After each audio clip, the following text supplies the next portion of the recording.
Gujarat model आर्थिक model नहीं है। गुजरात मॉडल वोट चोरी करने का मॉडल है।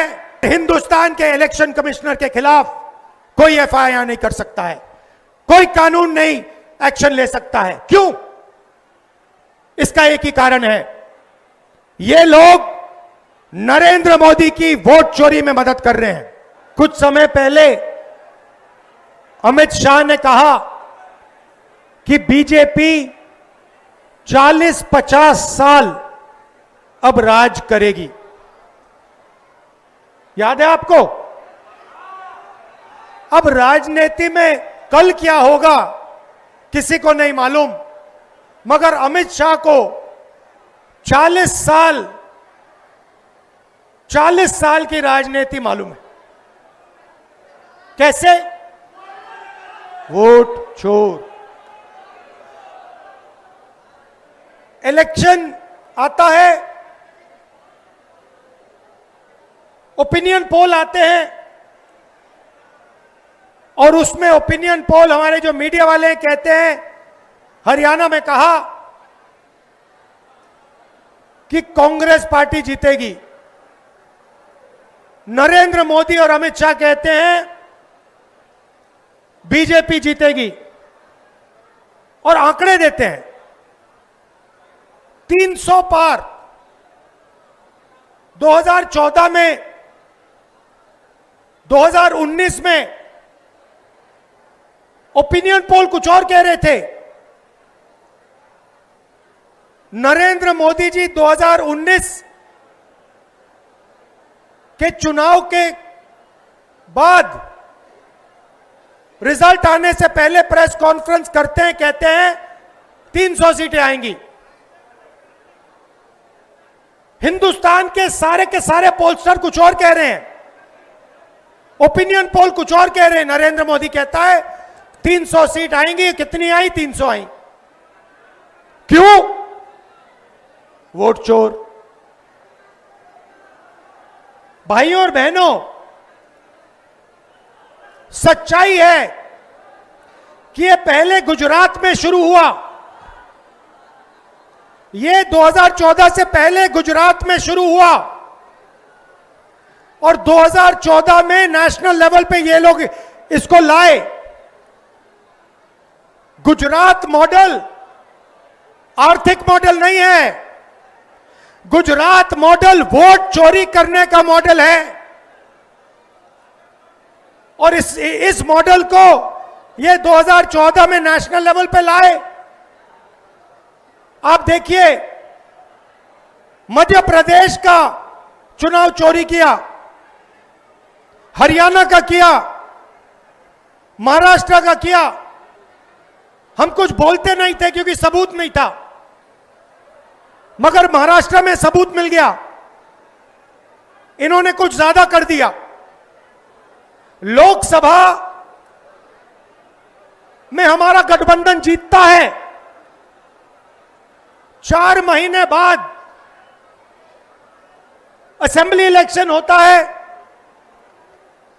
हमारे गठबंधन जमीन पे दिखता ही नहीं है, खत्म। फर्क क्या था? फर्क था कि लोकसभा में जितने वोट हमें मिले उतने ही हमें विधानसभा में मिले। इलेक्शन कमीशन ने लाखों वोट जोड़े, तकरीबन 1 करोड़ वोट लोकसभा के बाद जोड़े। वो सारे के सारे वोट बीजेपी के खाते में जाते हैं, और उन वोटों से बीजेपी चुनाव जीतती है। हमने इलेक्शन कमीशन से पूछा, हमें वोटर लिस्ट दीजिए, कहते नहीं देंगे। हमने कहा वीडियोग्राफी दिखाइए, कहते नहीं देंगे। और उसके बाद कानून बनाते हैं कि 45 दिन में वीडियोग्राफी खत्म कर दो, डिस्ट्रॉय कर दो।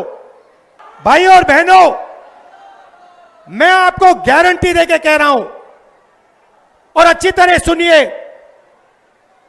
नरेंद्र मोदी वोट चोरी करके चुनाव जीतता है। नरेंद्र मोदी वोट चोरी करके, वोट कटवा के, वोट बढ़ा के चुनाव जीतता है और नरेंद्र मोदी और अमित शाह की मदद हिंदुस्तान का इलेक्शन कमीशन करता है।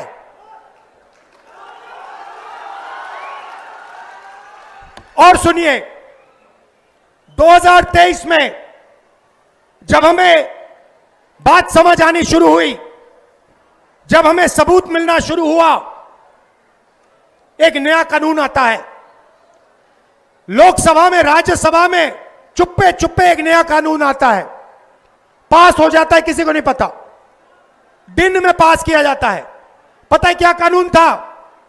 कानून था कि कुछ भी हो जाए, इलेक्शन कमिश्नर कुछ भी कर दे, उनके खिलाफ कानूनी कार्रवाई नहीं की जा सकती। अब आप मुझे बताओ, ऐसे कानून की क्या जरूरत? अगर ईमानदारी से इलेक्शन कमिश्नर काम कर रहा है तो ऐसे कानून की क्या जरूरत? भाइयों और बहनों, किसान को पीटकर जेल में डाल देते हैं,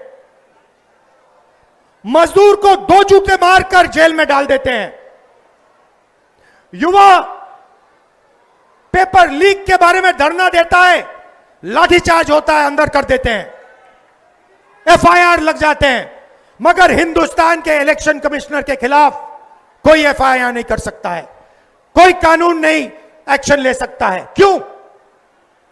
इसका एक ही कारण है, ये लोग नरेंद्र मोदी की वोट चोरी में मदद कर रहे हैं।